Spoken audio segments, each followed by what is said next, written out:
Good afternoon. It is Saturday at 8 o'clock. Welcome to another episode of the DSP. Like always, I'm your host, Josh. Really don't have too many announcements tonight. Um, I've been excited for this episode for the past couple weeks since I got this guest lined up. So I've been extremely excited about this guest. I've been pumped up. Many of you will recognize him from his coaching on YouTube, Overthrow Disc Golf. Phenomenal coach. I've watched a ton of his videos. His videos have helped me improve my game tremendously. It's helped me through some backhand issues that I've been having. Still not 100% there, but we're getting better. So I'm excited, and we've seen him at, I think it was only 1 or 2 episodes in The Imposter. I was hoping that he'd be on there longer, but hey, it's okay. So let's see if we can bring on tonight's guest. Hit the button. Now we'll wait for him to get synced in and brought in. Here we are. Good afternoon, Josh. How are we doing? Good, brother. How are you? Doing very, very good. I'm so excited to have you on. Like, you're one of my top coaches I watch on YouTube all the time. Thanks, Yeah. man. Appreciate it. So let's dive into this. When did you start disc golf, and what actually made you pick up a disc for the first time? Let's see. I started must have been like 2012, probably. I was traveling with a guy by the name of Matt Papa, he and his band, and every city that they went to, they found a disc golf course and played it. So I was kind of interning with them for that summer, and yes, they handed me a disc. It was a DX Birdie was my first disc, and I got to playing. So then I got hooked pretty hardcore. Yeah, that's really cool. So in high school, did you play a little bit in high school, or were there other sports that you were into during high school? High school, I played tennis, lots and lots of tennis. I mean, in early years of high school, I did cross country in soccer, and then yeah, when I came stateside, uh, soccer and tennis were the same season, so you couldn't play both. So I stuck with tennis. Oh, okay, cool. So you said stateside. Were you out of the states or? Yeah, I grew up overseas mostly. Oh, So yeah, that's really. stateside, I was in Germany. Oh, that is so cool. I did not know Yeah. that. So that's really cool. Um, so how did you get into like disc golf in the college? Because I remember on Imposter, Hunter said that you played Mm, disc golf with him in college. So how did you get into disc golf in college, and what was that like? yeah. Well, I mean, I had just played again when I found disc golf. I was in college, so I it was probably my sophomore year of college that I started playing disc golf. So I was just looking for disc golf courses everywhere, and come to find out the campus had a disc golf course. So yeah, started playing. Saw a bunch of guys in the collegiate team. The first like year or so that I played, maybe even the first like 2 years, I didn't even touch the first year and a half. I guess I didn't touch the collegiate team, but I was there. I mean, the guys were practicing, and I was like lapping them in practice. It's just like I'd get out and just go, and they're like, "You should join the team." It's like, I don't know. It's like $200. It's kind of expensive, but yeah, eventually ended up joining the team, and yeah, Hunter and I, when Hunter got into it early, he and I were playing basically daily together. So, and then yeah, played. I finally signed up for the collegiate team, or tried out, I should say, and then yeah, that was a lot of fun. Wish I had done it sooner, actually. Yeah. So was it pretty competitive? Like, did you guys have a lot of different colleges to play against, or was it just 1 or 2 tournaments here or there? Yeah, I think there was. Um, I think there were when I first started going to nationals. I think there were like over 50 teams. So it was almost every state had at least one team that was sent. Um, and then some states had multiple. So now I think it probably is every state. Yeah, At I least would. continental US, I would imagine. Yeah, I would imagine it's probably grown a ton just based on like what Hunter has said about it since like he played. Yeah.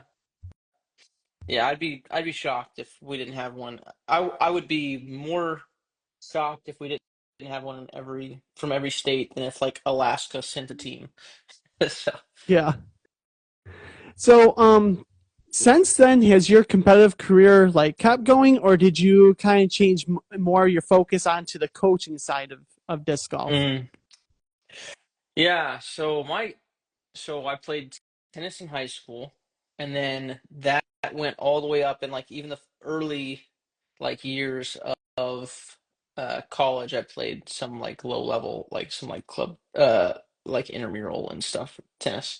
And then when I found disc golf, it like flip flopped. I stopped playing tennis, started playing disc golf, played pretty hardcore for like 4 or 5 years, um, and then I went and got a job in tennis and stopped playing disc golf, and then went back to now I'm back in disc golf, and I'm basically done with tennis. So I'll coach a little bit here and there. I still string rackets and stuff, but yeah. That's pretty cool. So what like when did you start up overthrow disc golf, and like what made you kind of like where did the name come from and how did you get that started? Mm, yeah, the so we started in like 2021. I think our first video was January 7th of 2021. I think it was 2021. We're like 4 years in, so that makes sense numbers wise to me. But yeah, I know the first video was January 7th of whatever year that was, either 21 or 22. Um, and then the name, uh, I'm not always in like a great headspace, so I have to really quell this desire to be like, oh, everybody's, I have this thing where I'm like, oh, nobody's doing this good, everybody's crap, and it's not true. Um, so my brain started going down some really like I can't remember the other options, but they were all kind of had some like negative connotations, like uproot disc golf or something, Uh, so, so it was, yeah, it was just like, well, we're gonna flip this kind of coaching thing on its head was where my mindset was at. Um, so now I don't know if I necessarily want to flip it on its head. I've calmed down a little bit, but yeah, I just went through a couple things, and then I'm really a fan of like double entendres. So overthrow having obvious double meaning there is kind of a winner for me.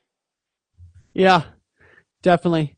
So with the coaching, do you find it easier to like coach in person, or is it more so like your focus is to get the videos out on YouTube so as many amateurs can learn as much as possible? Yeah, in person is way better. Like I just got back from a trip from Utah, and I had spent a week in Florida, just a little bit prior to that. So, but in person, you can get so much done so quickly. It's just wild the amount that I can get done and just take someone's arm and go like, just do this and like shove their arm through the position. And they're like, oh, got it. That's different. Got it. So in person is always better. The YouTube, from a business standpoint, is our marketing funnel, right? So if we're going to survive, I do need lessons to make money. So not going to get around that. Um, so yeah, YouTube in that sense it's a marketing funnel. It's a way for me to get content out there for free for guys who maybe don't have the budget for content. I know it's kind of lesser than it's way less than optimal. And it's not like I can build it's not like I can build, for example, you specifically and say like, okay, what video does Josh need next? Okay, well, let me make that one. I have to kind of take my whole audience and say, okay, what am I seeing a lot of in my private lessons, and what are people still confused about? What do people need? to improve their game. So my private lessons then feed, so the YouTube feeds into private lessons, and Hmm. then private lessons feed back into YouTube because uh, when I have to tell 10 different people one week, yeah, it's not this, you need to do this. When I do something like that 10 times, it's like, okay, I should probably write that down, and you guys are going to see a video about it. So it's the YouTube content serves us in the way that it's marketing, but also it's a way for us to serve the greater audience out there in terms of education. So, Yeah. Um, so like what, since I'm obviously on the amateur side, so what I've noticed with a lot of like backhand form, like around here, is like there's a huge debate on the whole reach back concept or the push out and pull in concept. mm, And then there's a huge debate of plant your brace foot, then throw, and then and then people try and pull through before the brace because it apparently gives more power, more spin. So where do you stand if on you all pull that? before the brace, they're saying it gives more power, more Yes. spin. Yeah, I just don't understand that. I just don't know where that perspective is grounded. Pun very intended. Yeah. Um, but yeah, it doesn't make sense to me. You need to set up a base, and it's enough for me to look at the distance pros. And sometimes people ask, like, why are we only looking at distance comp stuff? But that's where we see form in its most efficient state. It's always easy to scale down from super efficient, and it's tough to scale up from inefficient. So I will look at that. But in a distance comp, you're not going to see anybody who's anywhere near qualifying for the finals uh, throwing before their plant is down. So that just seems like maybe Yeah. people haven't done their research. Yeah. Yeah. When I heard that, I was like, that doesn't make sense. Like, I'm not a good backhand guy because I'm forehand dominant. And even Mhm. I know that foot has to be down before you try attempt to come through. Yeah, and an easy way to like test and see if it's a good thing or not is just try to throw, and just try to throw from. I don't know how you're gonna have to tell me how much of this you can see. This is why I did this in the office because I tend to move during interviews and Oh, that's I like. Yeah. I conversations. So can you see everything here, or are you only seeing like up to my knees? I can see up to your knees. Okay, okay. I'll move back. All right. So, Now I can see everything. yeah, I'm in my flip flops. Um, so real easy way to kind of figure that out is go ahead and try to throw just standing on your back leg and see how far you can throw and say, okay, is that what I want there? Because essentially that's what you're trying to do. If you pull down before this foot is down, right? If we say foot's got to be down, well, then just throw from your front leg and see how much further or not you can throw. I mean, prove me wrong, but Yeah. that's kind of an easy litmus test Yeah. to, okay, is there any merit in this? What does that mean? Like, what do you mean by merit? Um, like to the claim of you want to start pulling through before that foot's down. Yeah, it doesn't make sense to me. But like Yeah. I've heard it and I've seen people do it, and I'm like, I don't understand why. Like I don't understand where that disconnect of information comes from. Yeah. I mean, I've seen people do it, but they're not wanting to do it most of the time. They're not like, this is a good thing for me to throw before I'm planted. Right. So if someone's claiming that that's a good thing, I don't get it. And I don't see a single pro in the distance comp doing it. But if you're just doing it because your form sucks, well, Yeah. that that's a totally different thing. If Yeah. I want my form to be better too. So Yeah. I want my form to be as simple and as efficient as possible because that's where I'm struggling now is like it's all over the place. So it is what it yeah, is. So it's like I don't know. Like I was telling a couple of my buddies, it'd be nice on backhand holes to not just survive it and wait for the forehands to attack it. I would like to eventually get to the point where the backhand is a good form where I can actually attack the holes and then not yeah. have to wait for the forehand holes. Well, So I gotta work on that. I might challenge you a little bit on that, just from a coaching perspective. So you're probably if you're forehand dominant Hmm. and you got a good forehand, you're probably never gonna be more confident in your backhand than your forehand, unless you stop practicing your forehand, which would be a huge mistake. Yeah. You want to practice your strengths and keep gunning after your strengths. And your backhand at that point is kind of like your jab in boxing, right? And your forehand's your right hook. So on holes where you can use your forehand, those are holes, since it's your strength, that you can potentially get more aggressive, right? Yeah. And then backhand, the only time maybe that you should really be aggressive is if you're using like a stable or overstable disc on a hyzer to a big landing zone. If you're like, okay, I'm gonna try to bite off a little bit here on my backhand. Usually I don't try to throw it, you know, this hard. I like placement, but it's a huge landing zone. It's a hyzer, and I get to use this, destroyer or something overstable. Then, oh, you're a trilogy guy, right? Yes. So I get to use this. I get to use this raider, and it's gonna, dump. Yeah. Yeah. So then you go for it, right? But you pick your battles there, and you're not trying to knock the guy out, right, with your jab, with your backhand. You're waiting for that hook. So I would encourage you maybe to be patient and wait for that. Other guys are gonna get the backhand holes, and then they need to bide their time on the forehand holes. So Okay. Yeah, that makes yeah. sense. Yeah, you don't have to get everything that these guys that are throwing backhands get. You don't have to keep up on the strengths, on someone else's strength with your weakness. You just have to get the holes that are, associated with your strength. Yeah. Yeah, that's actually a pretty good idea. Like I never thought of that. Like during tournaments, it's like, oh man, we're going down the stretch of tunnel shots where it's like I have to backhand, and it's like, oh my gosh, and these guys are like just backhanding like crazy. I'm like, ugh. Yeah, why not throw your forehand? Like for you, if you're forehand dominant, anything that goes right, you should throw forehand. Anything that goes straight, you should throw forehand. And then anything that goes definitively left, okay, now Yeah. backhand. So Right? So on tunnel holes, I mean, it's even better to have a forehand as because you get to eye the gap the whole time. So that's a strength there. yeah, So don't turn a tunnel shot, which is already hard. Don't try to attack that with your weakness. Attack it with your strength. yeah.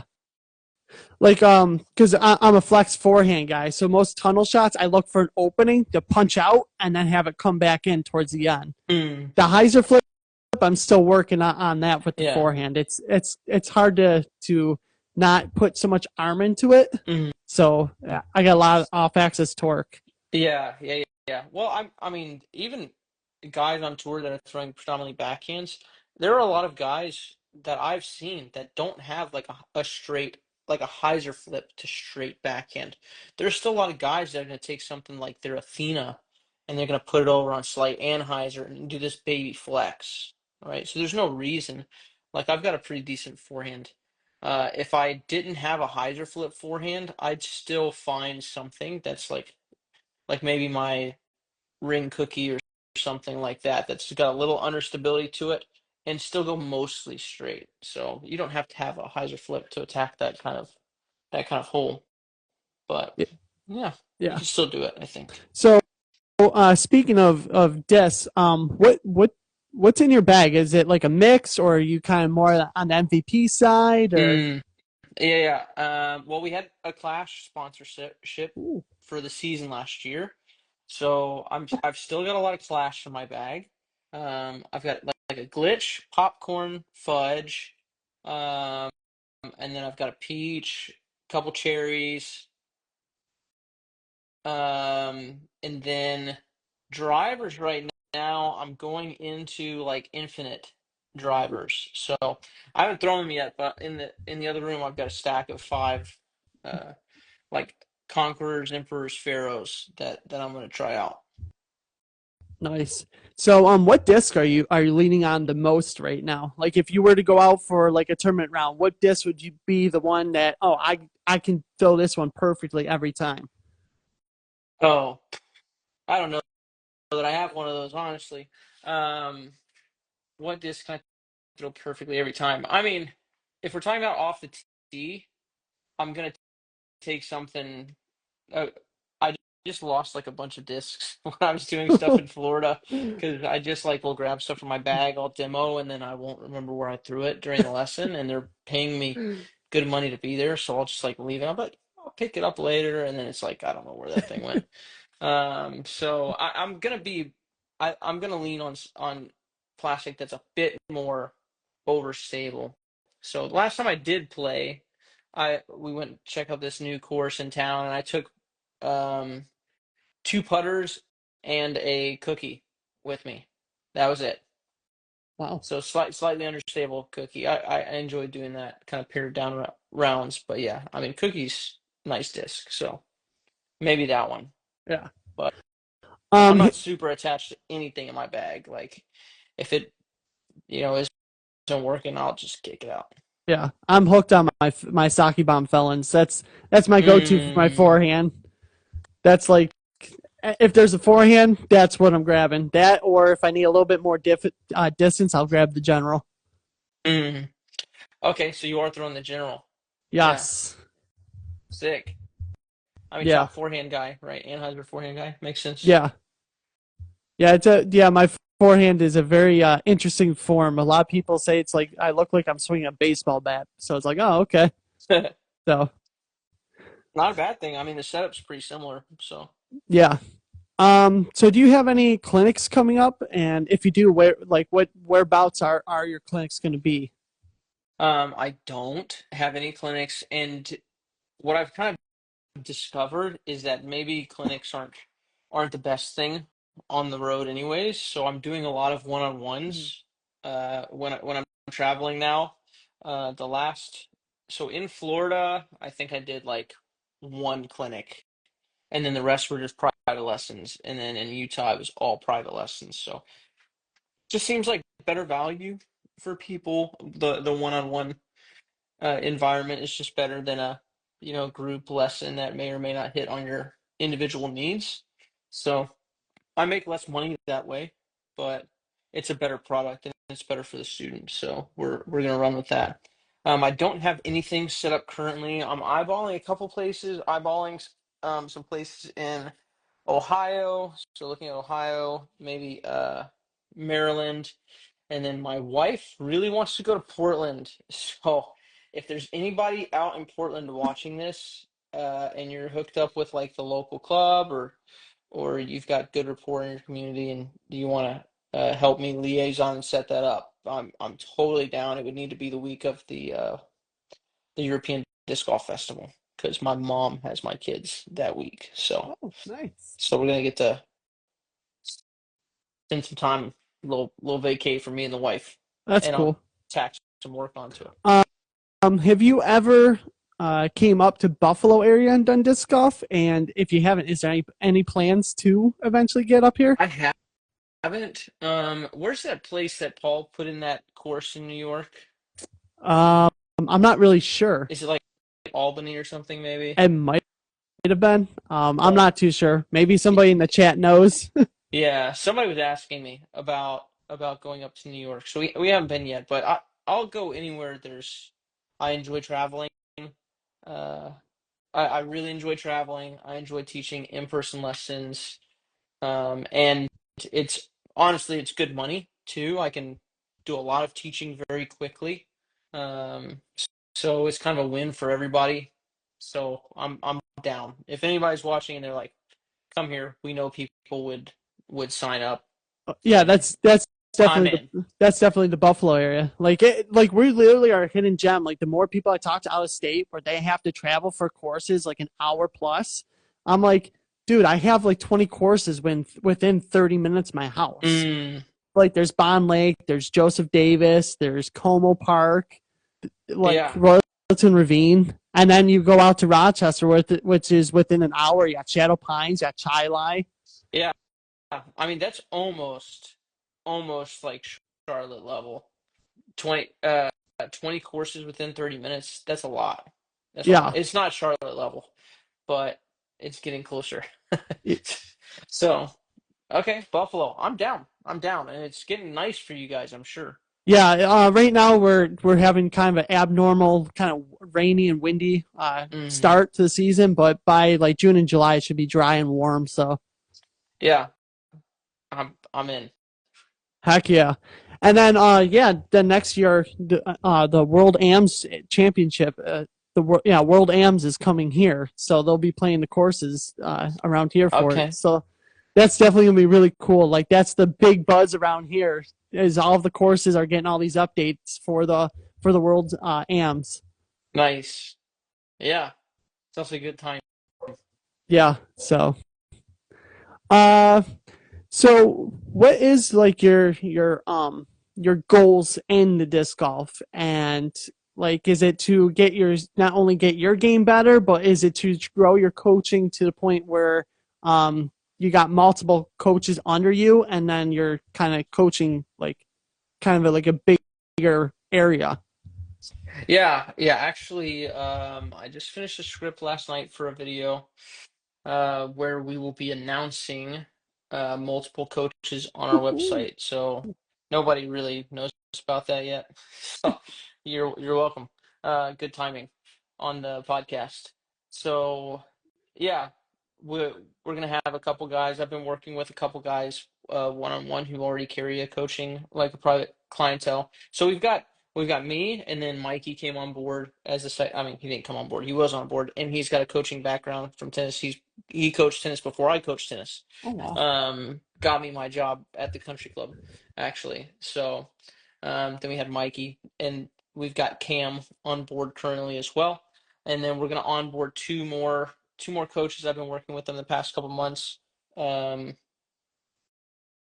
so well, they will slot in, and they'll be our like lower budget options. I don't want it to sound bad, because these guys are awesome, but they're going to be like Mikey and I are obviously pretty high on the price point, and so then we got Cam in the middle, and then these guys are going to be underneath Yeah. Cam in terms of price point. So yeah, so right now that's what we're doing. I can't spill the beans on everything that we've got in the works, but that announcement will be made fairly soon. Cool. So yeah, that'll all be on our website. Personal game. I'm growing my personal game just because not necessarily so that I can play better, but so that I can coach better and teach people to coach better. There's stuff that you learn when you try to improve your game Hmm. as a coach, and it's good to be reminded of this is the process that my players are going through. So currently I'm working on every style putt, just like rapid fire, being able to uh, do doing. I mean, I'll go through practice and it'll be. Sorry, I move around a lot. You're good. Easier to show than tell. Yeah, because I was gonna ask what putt are you most comfortable with, and how do you practice to get better at Yeah, putting? I'm not most comfortable with any of them right now because I'm practicing all of them.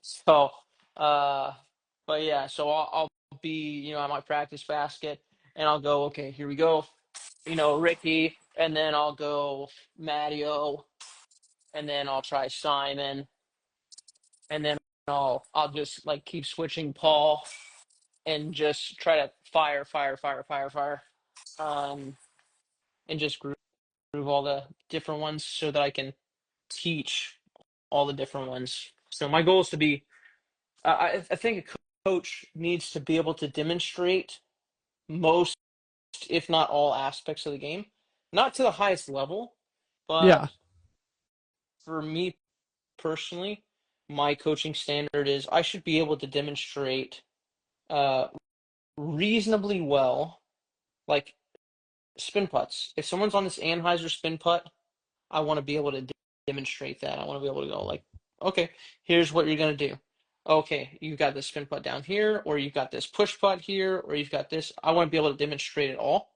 So right now, putting's kind of the one thing that I can't like perfectly demonstrate. My spin putts, I was just shanking them left and right, as you saw in Imposter, and I was yeah. just like, I'm committed to this spin putt, and so I was like pushing some stuff in Imposter, but I was so.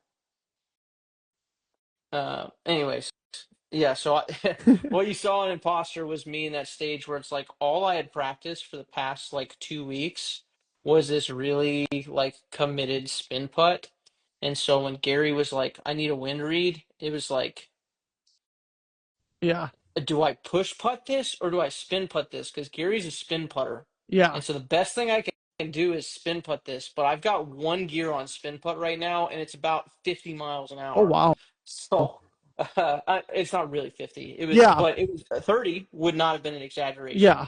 It was like 30 miles an hour. I mean, the putt that I was just trying to, in order to get a spin putt, it had to be confident. And so I was like legit in like this phase basically with my spin putt like that fast. I mean, just obliterated the Yeah. basket, Yeah. or just completely whiffed. So that's where I was at with putting at that point. Thankfully, I'm kind of past that now, and I can do all of them okay-ish. So, um, yeah, that's how I'm currently practicing putting. But the way that I'm practicing putting and what I'm trying to do is different than almost everybody else out there on putting, most assuredly. Yeah. Yeah, I switched over last year. I was like a spush putter, like I was in between Hmm. both, and then I fully switched over to a spin putt, which helped me tremendously. It just Hmm. makes it's a lot easier. It's just a more fluent in motion. It's right to the basket. Hmm. So, Yeah. Yeah, and I was just talking with one of my students who had a hard time with uh, putting, and he's gotten a lot better at it. And he's like, mimicry is just such a good thing, just to go out and try to copy someone's putt just for fun, um, because you learn so much. I got putting yips real bad at the end of my collegiate disc golf career, so it's not necessarily a great thing for me to try a bunch of different stuff because my body, like at one point I had to teach my hand like to open again because it would not open and release the disc like at all. oh So it wow. was like ripping. So I'd be 10 feet away and I would miss 10 feet to the right, like no exaggeration, Yeah. because my hand just would not open. It's like, so anyways, that's not to, bring a sob story here, but for most people, mimicry is a really, fun thing. And these pros, they can all, I mean, I've been around pros when they're just like trying to imitate their friends and make fun of their friends. And it's a really cool thing to see Yeah. how they can move kind of between styles with no huge issues. Yeah, it's crazy how the pros just make putting look so effortless. And then it's like I step up for like a 20-footer and it's just like, "Oh my god, this is hard."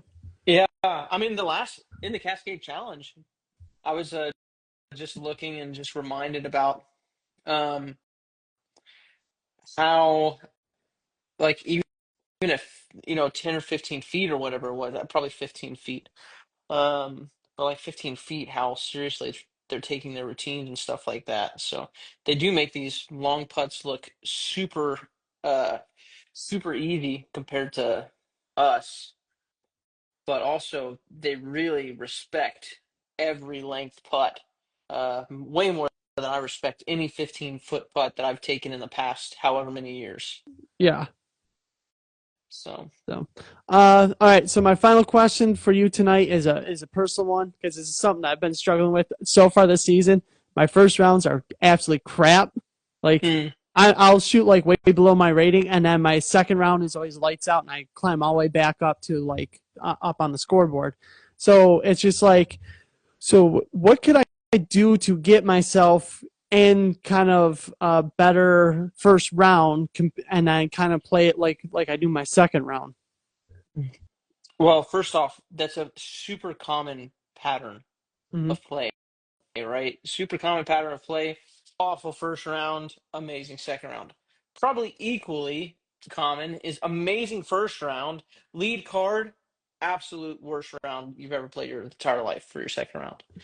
So a lot of it's kind of managing expectations and what the goals are associated with each of those rounds respectively and what your mindset is into each of those rounds. But um, for people who suffer from the first round being poor, the second round being great, is easy enough to explain, right? If you're on last card, either you shoot lights out and work your way back up, or you don't and you're exactly where you're at, right? There's nothing to lose if you're last place or bottom card after the first round.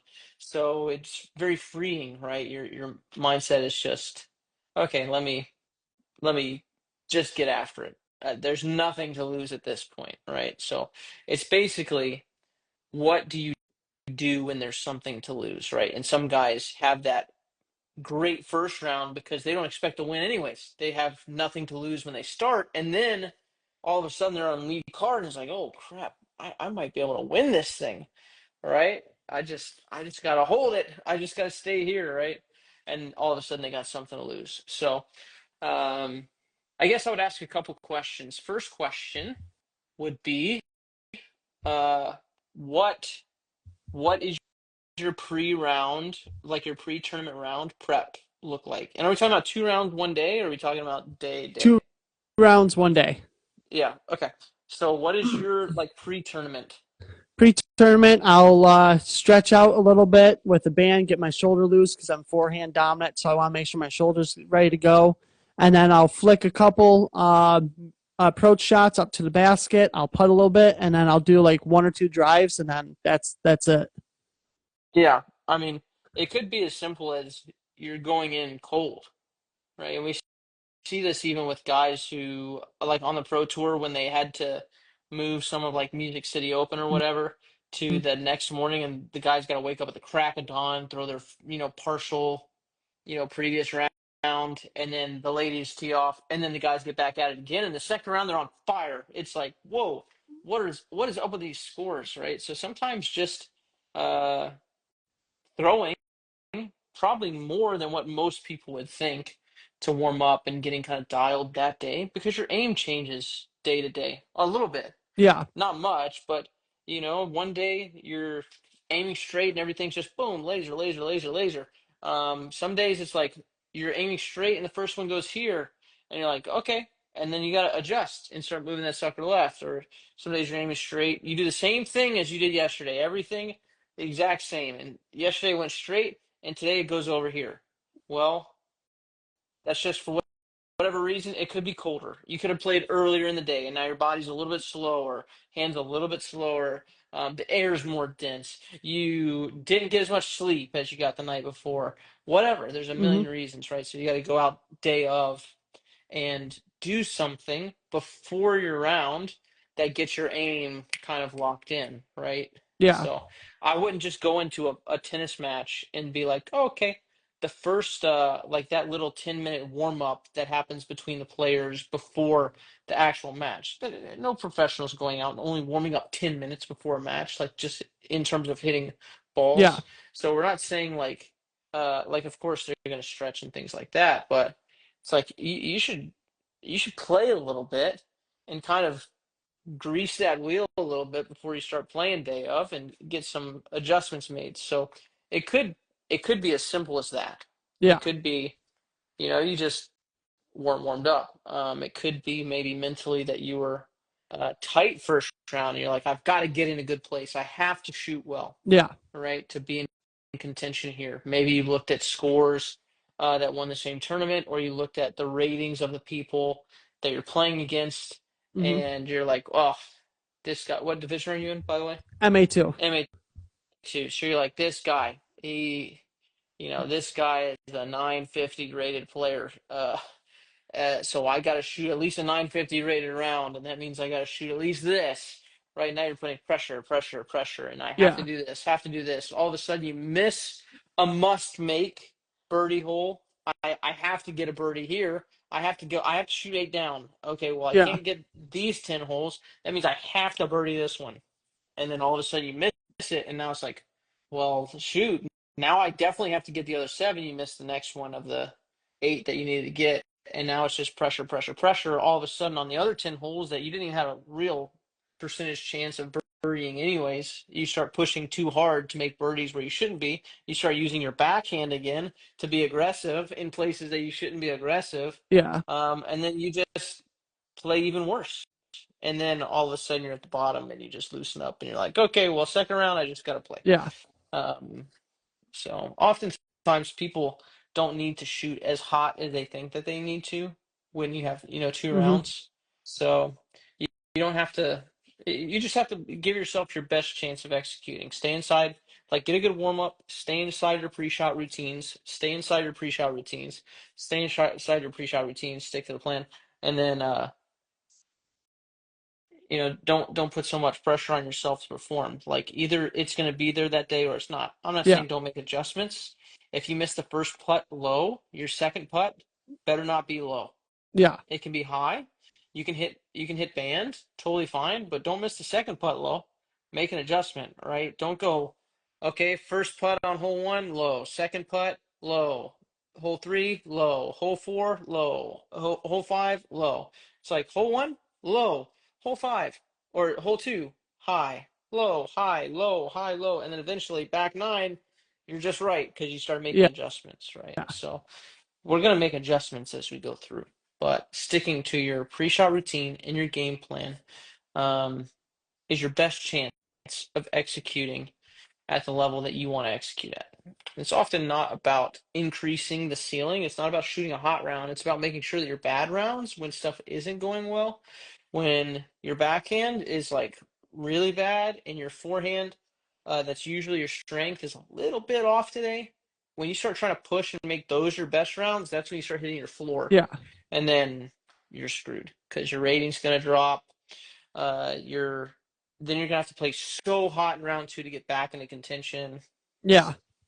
Yeah, I noticed like my first round, like my aim points and my landing zones are way off. I end up in weird spots. It's like, oh, like Hmm. I'm never here. And then come round two, it's just like I just hit my landing zones perfectly. I'm like, oh, okay, easy. Yeah, yeah. Could be warm up. Could be uh something else. Could be you just like loosening up and Yeah, yeah. There are things that happen when you get stressed, and it's about an athlete uh learning to perform. It's about learning what your body does under stress, right? yeah, Which is the whole reason I went on imposter. It's like this is going to be an immense amount of stress for me. yeah, It's going to be so much like it. I'm glad I went on it, and I would do it again in a heartbeat. But I was under no like illusion that I was gonna. Oh, I'm just gonna be super calm. No, I knew I was gonna be stressed out of my mind. So, but I wanted to be able to. My goal was to go in and be able to adjust. So, hole one, I'm so good at approach shots. Like approach shots, I am better than most people at approach shots. Probably, like if you just took people of my skill level, I would over-index on approach shots. So for me to pull that first approach shot on hole one inside when I had all the space to the right, it's like, whoa, what is yeah, that? So, um, so yeah, and then it wasn't until really like I just want until that altercation with Brody, where it was like I was just trying to adjust the whole time, that was and awesome. yeah, yeah, I was so nervous after that. He's like, throw a good shot and I'll stop talking, and I thought, well, he's right. So now my heart's up here, and I'm like, Yeah, I gotta throw a good shot, and I've been trying to adjust this whole time, and so I just went into my pre-shot routine, and I went like the first thought was, okay, I said that, and I'm gonna hit a first available here, and it's like, okay, commit to your routine, commit to your shot, commit to your shot, and then thankfully I threw a pretty good shot. I still hit a tree, but it was almost like a really really good drive. yeah, So I was just happy that I was able to make an adjustment, right? So that's kind of what I think that's what you're going for, which is again why I put myself in that situation because I preach making adjustments, and it's like I need to go under. If I can in this stressful situation make adjustments, if I can do it there, I will understand almost every one of my students that I go through, except for maybe the people I like the top, like the highest level. yeah, Even then, I feel like I don't know how much stress they're putting on themselves comparatively, but yeah. that was a wild amount. So do you have any questions for me or anything you want to shout out before we end this? Hmm. I don't think I have any questions. Oh, no, I'm happy to talk a little bit more if you want. I don't know how long you usually like to keep these, but I'm good with Uh, whatever, man. the live will cut out in a few minutes because I'm not a certified account, Oh, so it only goes about like maybe 50 minutes and it just cuts out. okay, gotcha. Well, then So we're perfect in time then. yeah, so No, this has been great. Thanks for having me on. hey, I thanks for appreciate coming that. on. Definitely excited. Yeah, when you messaged back that you're actually interested, like yes, sweet, one of my favorite guys. Yeah, happy to do it. So Cool. All right. I'm happy to be on all the podcasts. Yeah, Podcasts I'll are good. definitely. Yeah, I'll definitely get you back on sometime so we can Yeah. keep talking. Or I guess you call Yeah, it a show, right? yeah, So this isn't a podcast for you. You yeah. would say, or it is or not. It's I call it a show because it's live, and then like Mhm. yeah, where I think podcasts are like post produced. I think Gotcha. so. I I don't think know. they can be both. I mean, yeah, I was just wondering if you made any distinction. Yeah, But yeah. I just call it a show because it's live. So Yeah. yeah. Sweet. Well, thanks for having me on the show then. Hey, thanks for coming. Sweet. All right, thanks, Josh. Yep, I'll see you. See Bye. ya. All right, cool. Thank you for tuning in, everybody. And I might not have a show next week because next week is the Western New York AMS Championship. It's on 2 days. So it'll be up in there. I'll make an announcement probably like Wednesday or Thursday if there's going to be a show for next week or not. But I'll see you guys next